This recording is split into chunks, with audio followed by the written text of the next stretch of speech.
We want to welcome anyone who will be streaming today's lesson, Thursday Morning Theology with James. Joining me this morning here in the room are Carol Hansen, Peggy Walker, and Hinton and Linnell Bailey. We are glad that you took the time to stream this third lesson in the book. Today, we're going to be talking about the section that is called Desinformatia. And so it begins with a refrain that is still true today. This book was written in, I believe, 2016, I think. No, 21, excuse me. It's another book of his. And it says, Russia's in the news again. Well, yeah, they still are, aren't they? They are. All right. But there was an app. And I don't know how many of y'all remember this, but it ages your selfie a few decades, and it had exploded in popularity, and I remember it. I remember it because of my daughter. I remember. I wasn't interested in it, but she was. And it was, 15 minutes, these crazes only last about a week before there's something else. But everyone, and I mean everyone, was posting it on Instagram.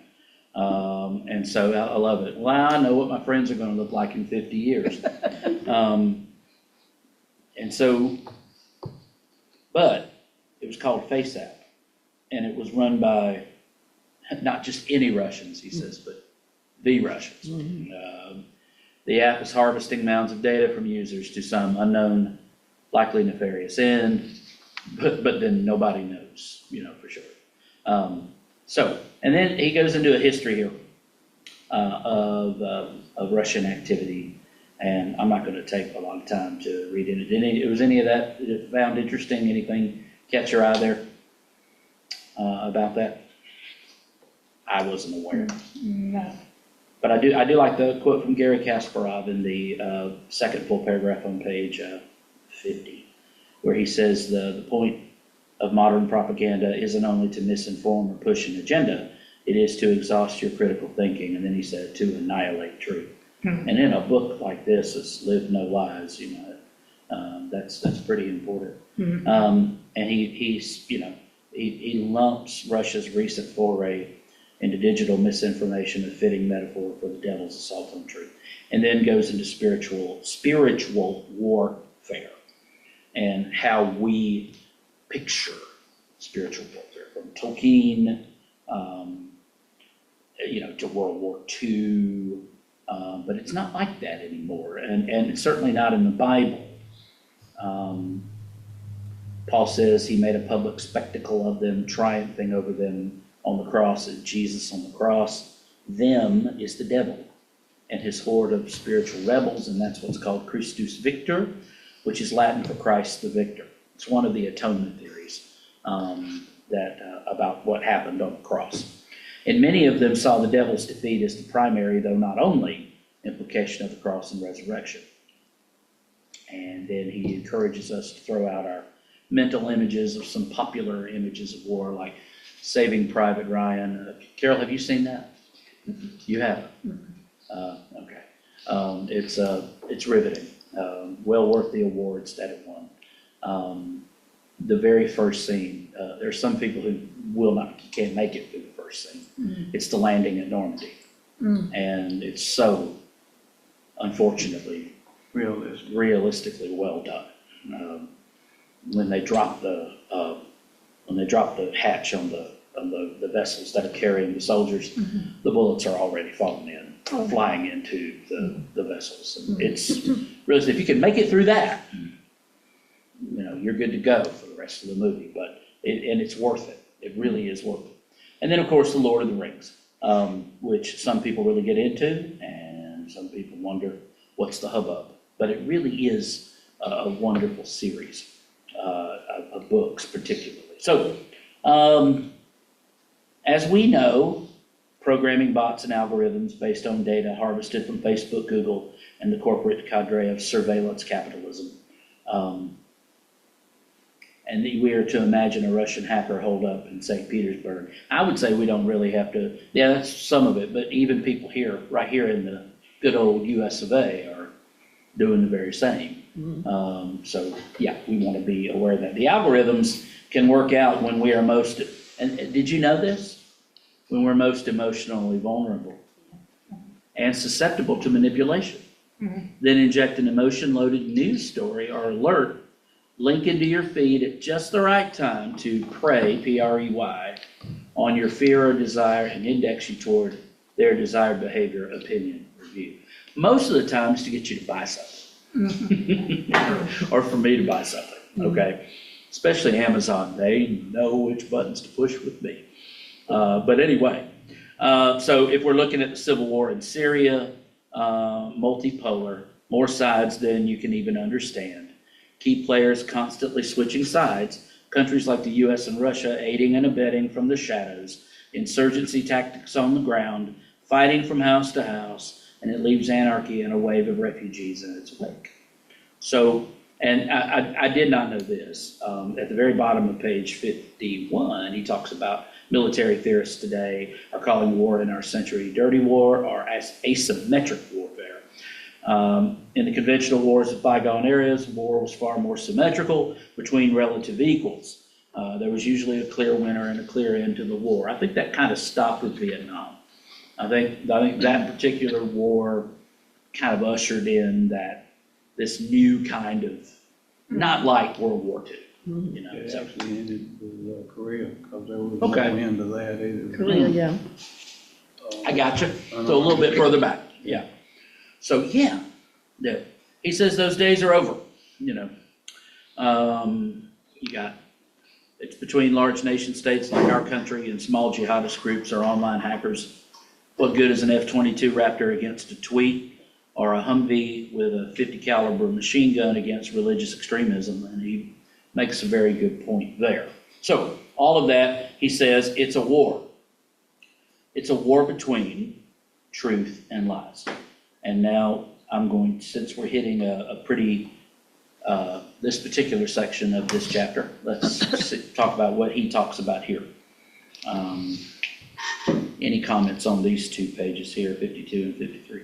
Because he starts talking about the war between truth and lies. So is there anything here that came up? I think he's very fair. Yeah, I thought He so makes it too. clear. And I think he made some good points. Okay.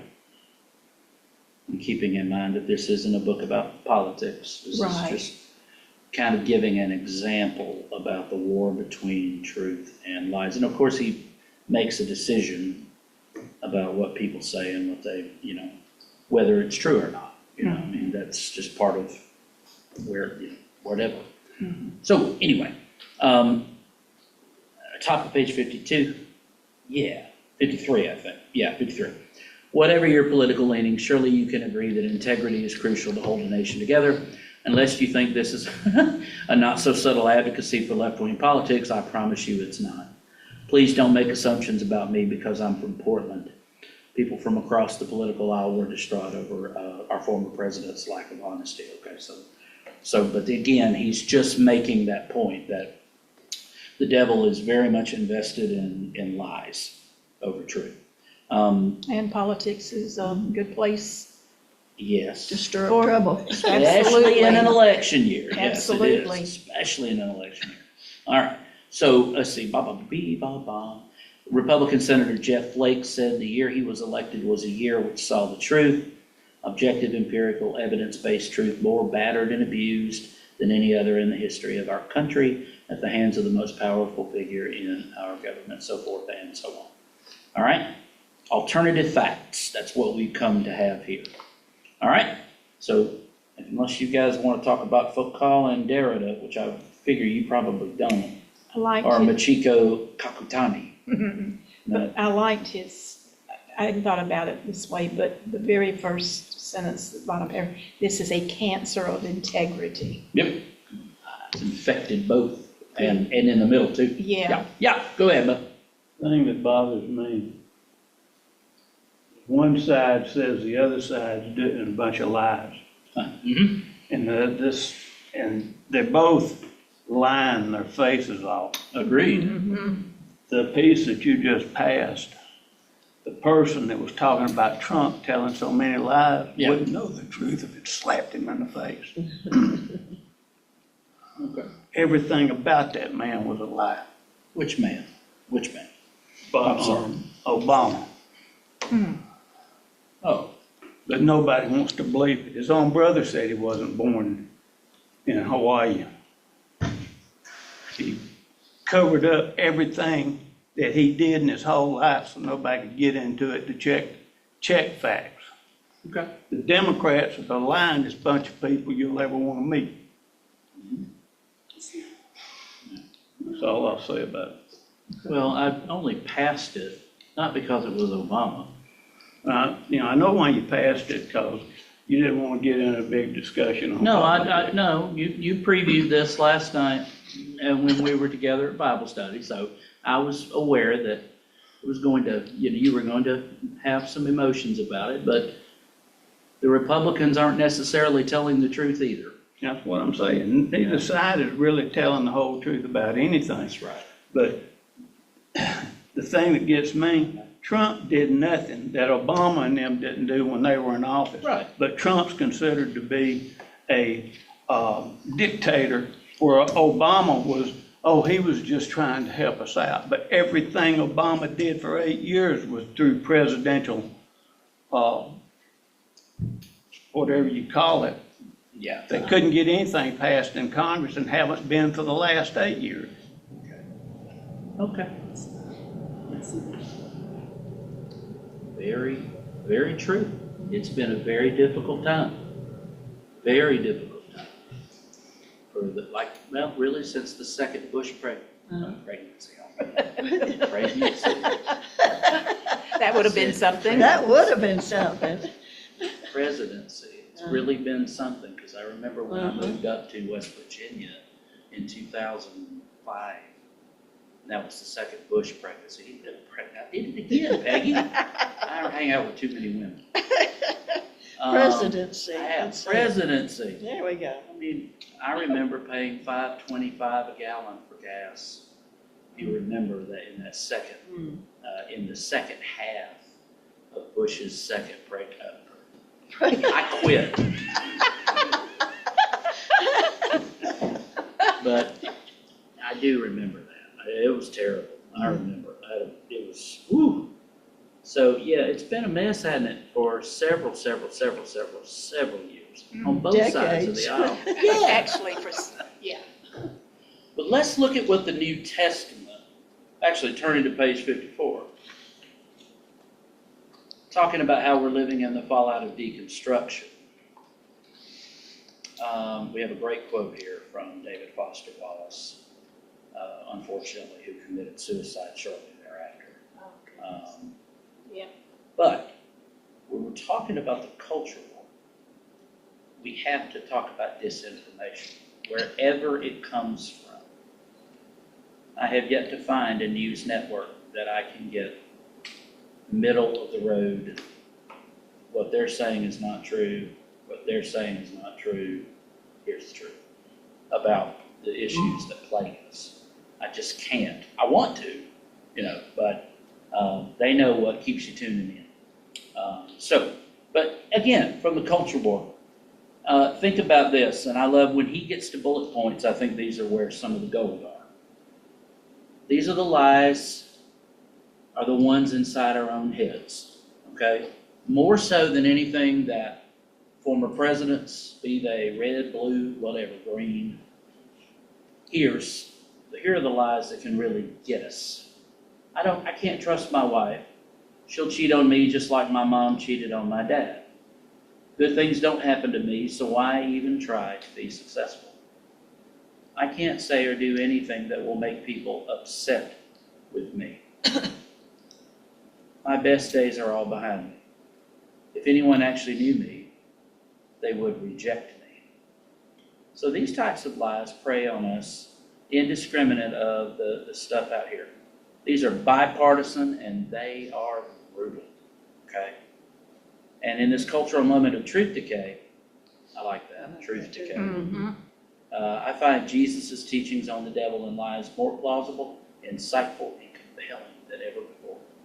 Jesus and the apostles warn us over and over again of the dangers of lies, deception, false doctrine, and false teachings, who are wolves in sheep's clothing.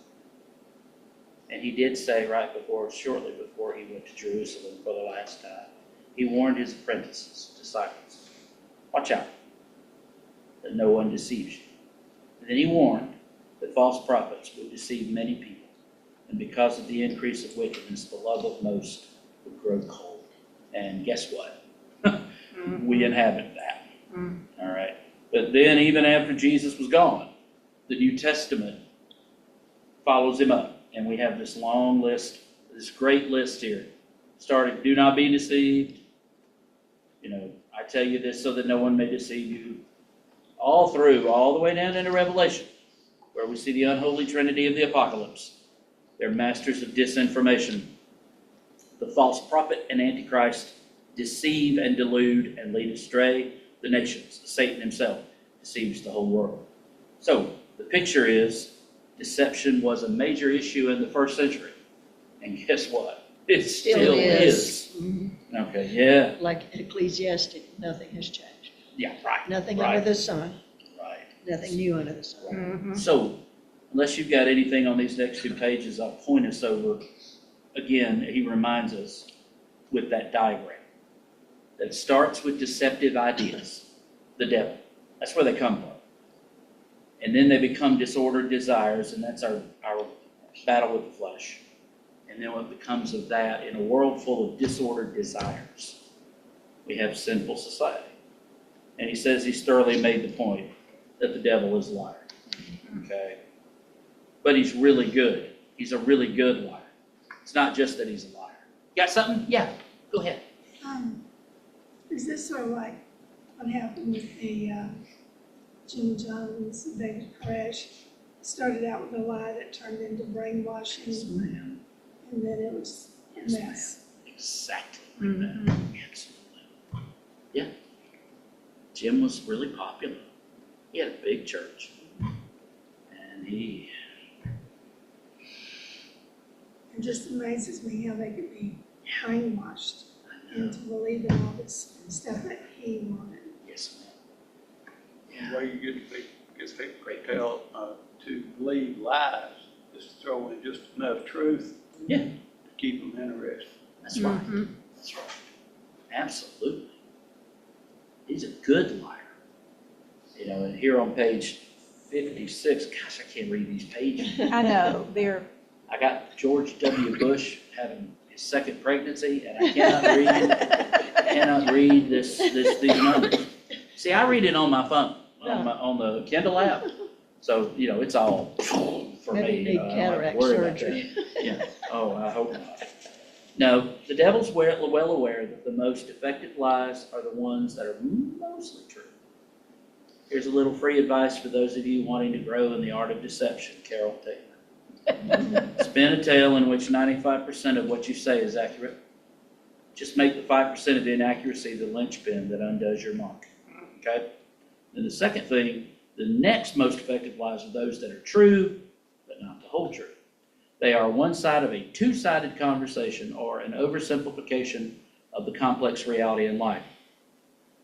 In other words, cue the yes, but, or yes, and retorts in a debate. Yeah, there you go. Even if we can accept that there's a devil and he's a master manipulator, this still doesn't explain how easily we fall for his lies, even when they are exposed as untrue. All right? All right. So anything else on these couple of pages here? We are easily deceived, right? Yeah, the very last Yeah. phrase at the top of 50, I'm with you, the next page up at the top. Yeah. He does say humans default to truth. We assume someone is telling us the truth unless there's sufficient evidence to the contrary. Right. So, Right. we just assume unless there's a lot they tell us. Right. Yeah. Yeah, it's true. It goes back to that very beginning of the book, the War of the Worlds thing. When they tuned in, You're right, it does. they just assumed we're under attack by aliens, right? I mean, You know, there was no, wait a minute. You know, how would they know? I mean, it sounded real, didn't it? Yeah. I mean, Yeah, they missed the first part that told them it was gonna be exactly. planned. Uh-huh. Yeah, go ahead. Well, see, back then too, well, in fact, even now, well, let's go back to the sixties and seventies. Newscasters, you could put your faith in what they're telling you was true. There was no Yeah, That bias. They checked it out, there was no bias, it had been, you know, checked out every way to Sunday, and it was true. But nowadays, nobody checks anything. Nope. You can walk up to a newscaster and tell him anything, and he'll put it out on radio or Yes, sir. TV or whatever is absolute truth. And then when it's proved to be a lie, he won't come back and retract it, he just goes another direction. It's true. You can't depend on anybody today for anything. Yeah, unfortunately. Mm. You were. But psst, at the top of the next page, this is good news. Hey, you, Christian, Elvis is still alive. Believe it. There are people who do believe it, aren't there? Yeah, but he says that has no emotional bearing on his life, but it does mine. So, you know, What page are you? Where did you? the next page, Top page of 60. 60, 60, Okay. 60, yeah. 60, yeah. Yeah, he says Elvis is still alive. But, no, we can pretty much sort that one into the lie category. And anybody that's seen any footage of his last TV special Yeah, would know for sure that he was on a limited schedule of days. pretty sad. Yeah, it was really, really bad. But what about this one? Hey, you deserve to be happy, and let's face it, you haven't been happy in your marriage in years. Your wife just isn't the right fit for you. It happens. You married way too young, before you were self-aware, and this marriage just isn't what you hoped it would be. But if you were to divorce her, I'm sure there's someone else who would be a better fit and would make you happy. This is just as flagrant a con as psst, Elvis is still alive. I don't know if y'all remember, but Bill Bixby, I think Bill Bixby was broke and just trying to make a little bit of cash after the Hulk. He had a special, you can watch it on YouTube. Elvis is still alive, and they brought people on, and the Elvis Files and all that. I'm like, Wow. Bill, come on, Goodness. man. But anyway, yeah, but a cursory Google search of the research on long-term relationships will expose the dark comedy of it. But to be vulnerable, this one touches on some deep fracture in my own soul, which he's given you a bit of his heart here, where he's torn. A part of him wants to honor my incredible wife and stay faithful to my wedding vows, to let the power of the marriage covenant shape me into a man who is increasingly free of my need to get what I want. But another part of me, my flesh, just wants to live a feel-good, easy life, chasing the fantasy of sex and romance over the horizon. And as he says, only a few conspiracy theorists fall for the Elvis kind of lie, but many, many, many, many are vulnerable to the second, right? And he says as a pastor, front row seat for these kinds of things. And you'll be happier if you get a divorce. I mean, because it's so common. And I'll go to a story I actually heard this morning on the ride out to Winder sermon. The brother of the preacher I was listening to was going to the University of Missouri, great journalism school. And they had a wild weekend there, and he ended up getting married to somebody he barely knew.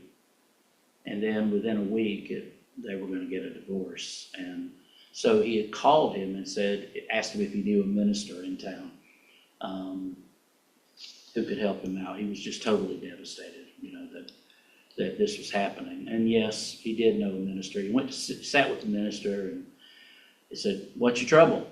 He said, "I think I'm going to be getting a divorce. We only got married last week." And the minister said to him, "That's your problem?" He said, "This is a university. We have marriages and divorces around here all the time." He said, "No big deal."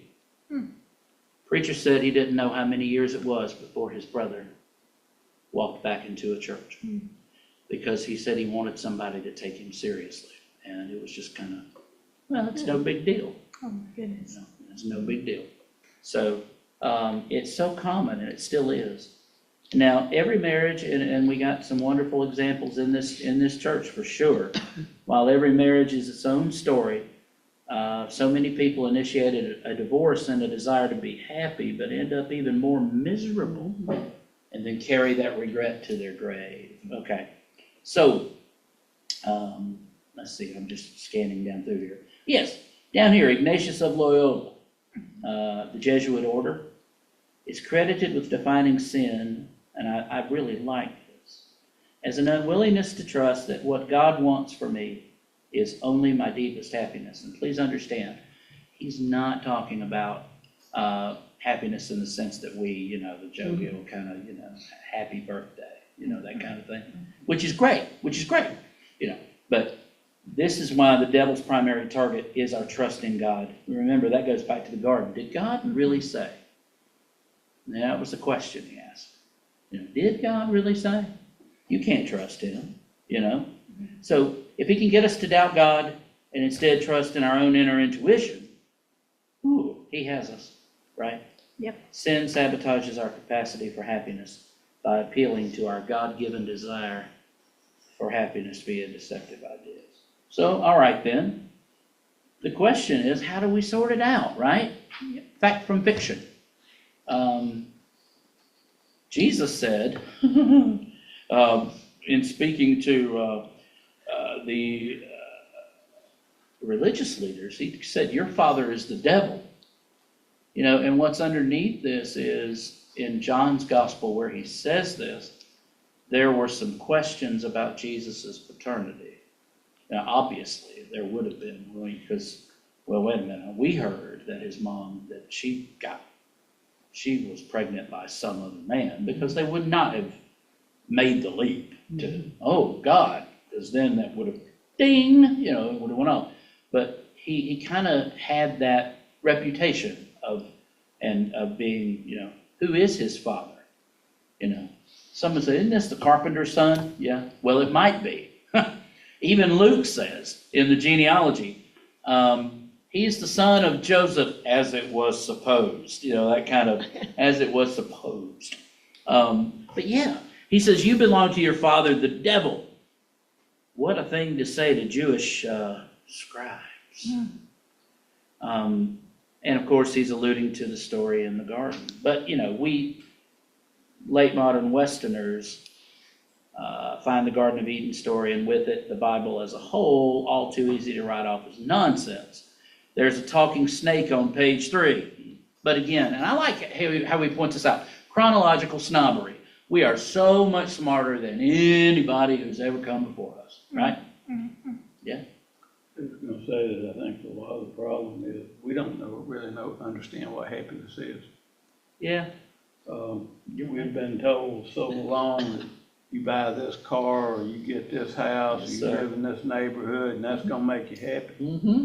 But what Ignatius is basically saying is peace is what makes you happy. Mm-hmm. That's right. Peace and with the In the devil. world of flesh, and the devil is what steals our peace. Right. And he doesn't want us to have that peace. Right. Right? He doesn't want us to have that peace. Greatest king in Israel? Little quiz for you. Who's the greatest king in Israel's history? According to Israel, David is. Solomon. Solomon. Doesn't come across in the English, but you know what his name is, don't you? His name is Shalom. Shalom. Peace. Shalom. His name is peace. Shalom. Peace. It's that sin and shin. It's that one letter. Be glad we don't have letters like this in our It's one letter. And when the dot is over this stem, it's seen. And when it's over this stem, it looks like a W really, it's sheen. So it's S-I-N and S-H-A. Wow, that sounds complicated. Well, yeah, especially when you're reading stuff. It looks like art to me. But if, more than- but if you remember that story, and I don't remember where it is, but there's a story in the Old Testament where they were making these people say the word shibboleth. Oh, And when they mispronounced it, they knew that they weren't from It their was neck of the enemies. woods, and they were Yeah. killing them. Mhm. Now, as it say Sibboleth, and they were going Shibboleth. And that was, boy, I'd hate to be killed just because I couldn't pronounce a word right, right? You know, True. enemy or not, you know, Yeah. wow, yeah. You know, everything about the Bible is to be king, you had to be in David's line. Right. You would think David would have been the most admired, but I guess from the standpoint of peace, Solomon, his whole kingship, or Yes, whatever you sir. want to call it, Yeah. they had peace, and it was because of what David did to bring him right. up to that point. That's right. Man of blood, and Solomon had very few military that we read of. Very few battles. It's just kind of cleaning stuff up. He But did kill all his brothers. And he had lots of wives. he did have a lot of those, didn't he? Speaking of divorce, there you go. All right. Now, he does get into something here. This book is not about this, but I tried to encourage, I read this like last Friday, and I tried to encourage Carol to make sure that because I asked her about whether she was reading the footnotes or not, or the end notes, and she said, well, and the problem is that they're so small, it's hard to see them sometimes. And I agree. The great thing about the Kindle, though, is when you get to a footnote, boop, and it goes to it, you know. But in this particular paragraph, footnote number 33, I want to let you know where this gentleman's coming from. He says, maybe you read the early chapters of Genesis' history, with a literal talking snake and Eve speaking parcel tongue. Now, if you don't know what that is, and Carol, you should, parcel tongue is Harry Potter. If you go back to the first movie, the Philosopher's Stone, I think we call it the Sorcerer's Stone in our country. Harry's at the museum on Dudley's birthday. What a character Dudley is. And they got this big snake. And Dudley is always knocking Harry out of the way, but Harry stands in front of the window where the snake is, and all of a sudden he can understand the snake, and the snake can understand him. Now, he doesn't know what's going on. He doesn't even know he's a wizard yet. But then Dudley pushes him out of the way, and he gets mad, and of course the glass is removed, and then Dudley ends up on the inside with the snake. But the snake comes out, thanks. And it starts rummaging through. So that's parcel tongue, in case you didn't know. At trivia night, now you know. Okay, now you know. Parcel tongue, right. Or maybe you read them as mythology, with the snake as a common ancient image for a spiritual being, and Genesis as a subversive counter-story to ancient creation myths like the Enuma Elish, which, by the way, I would encourage you to read. You can get it online, Google. Or maybe something else. But those are questions about genre of literature, not about whether or not we can trust Genesis as scripture. And then he leads us to a footnote. Whichever interpretation is right, the garden story is true, right? For millennia, billions of people have found it to be the truest and most insightful treatise of the human condition in the history of the world.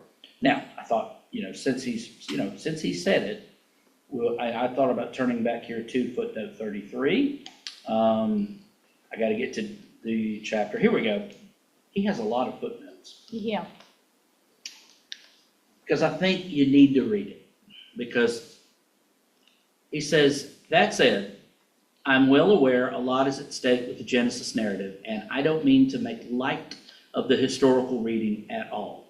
There are far-reaching implications. The historicity of Adam and Eve, how that ties into Paul's language in Acts, how original sin passed into humanity, how all of this dovetails with evolutionary biology, if current theories of human origins are accurate, and so on. And when I say mythology, I don't mean it in the popular slang sense of a lie, but in the academic or technical sense of a grand narrative that makes sense of the big questions of human existence. Not that my opinion matters much, as I'm anything but a scholar of Hebrew exegesis or ancient Near Eastern history. But my current hypothesis, and remember he says his current hypothesis, which is open to change, is that Genesis 1 through 11 is parabolic in the same way Jesus' parable of the 10 minas, remember that? About the king who went to a far country and left his servants behind was. There is some historical background, and you may not have known this.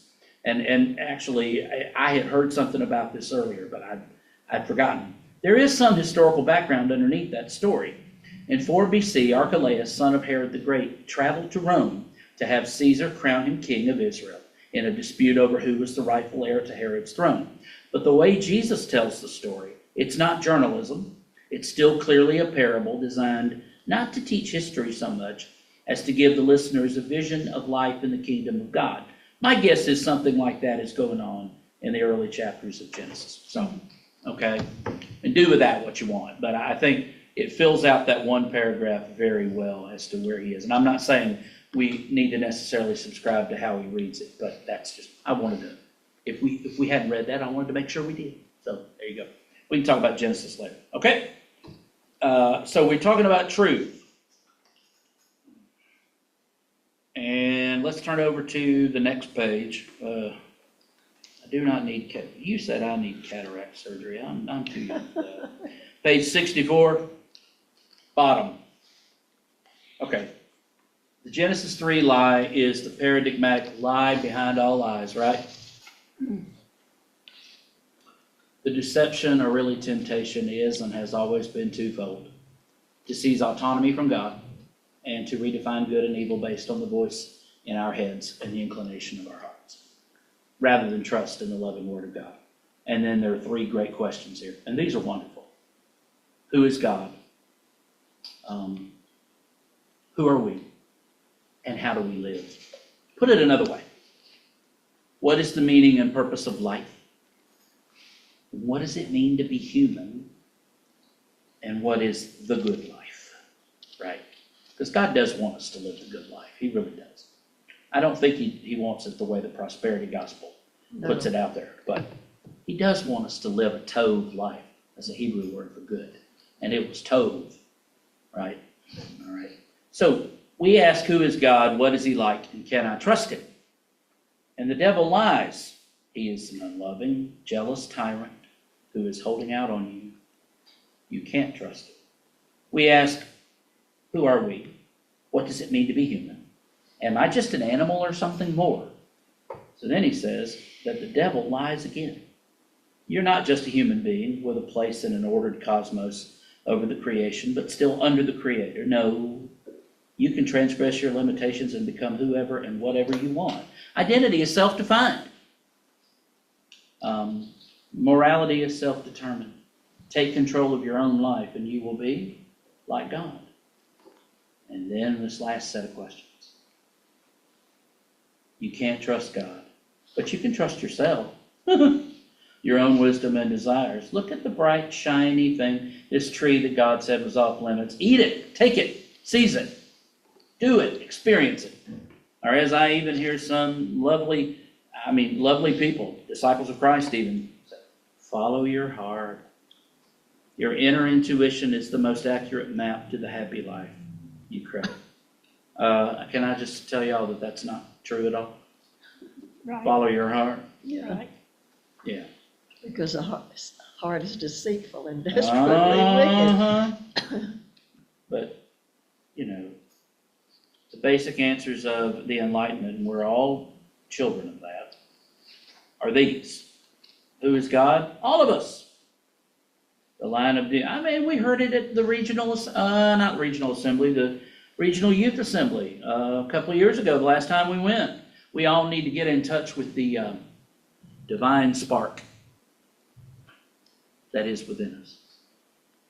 That's Enlightenment talk. Yeah.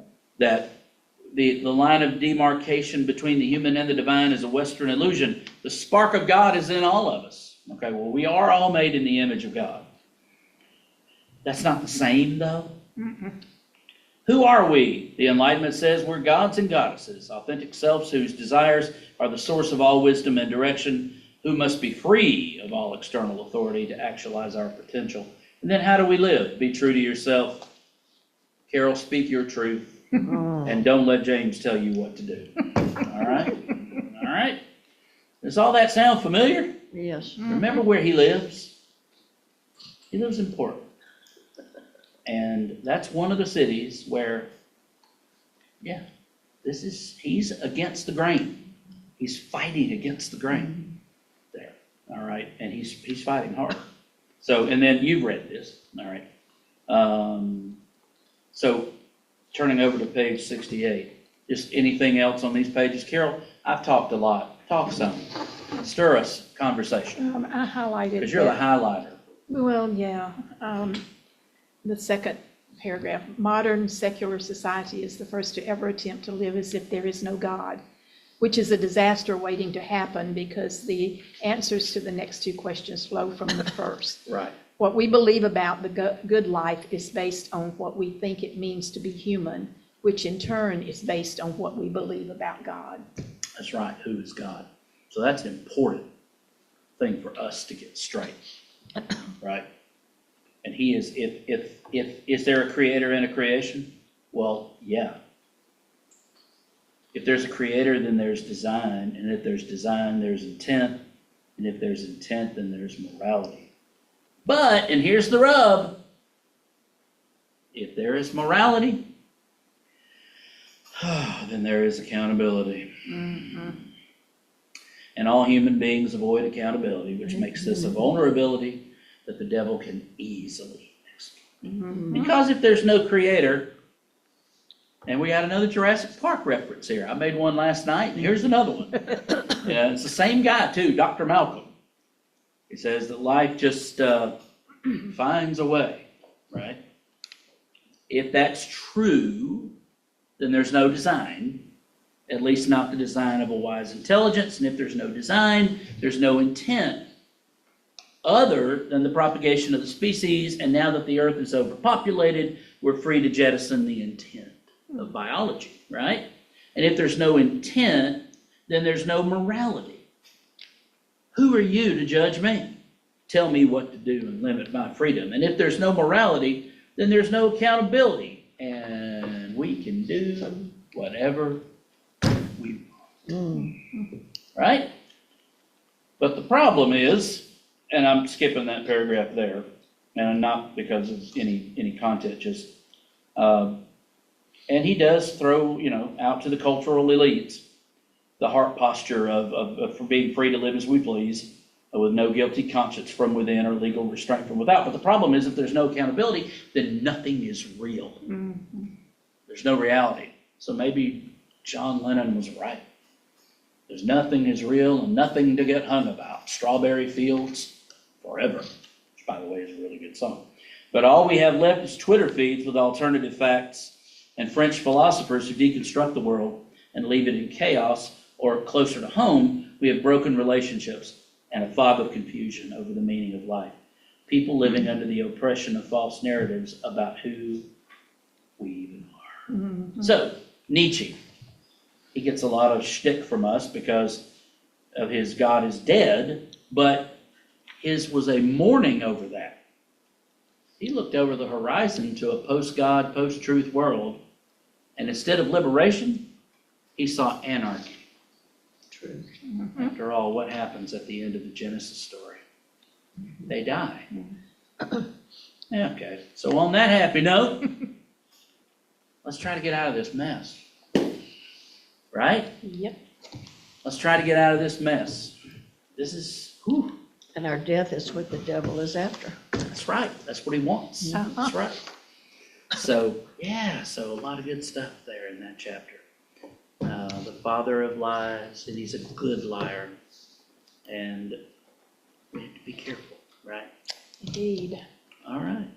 Well, Lord willing, next week, read the next section. It's the final section in the first part. And then we'll move on to part 2. So, again, thank you for those that are streaming this online. God bless you. Thank you for being a part of this study. And we look forward to seeing you the next time. God bless. Have a wonderful weekend. Hope to see you at the Fall Festival this Saturday from 10 to 4.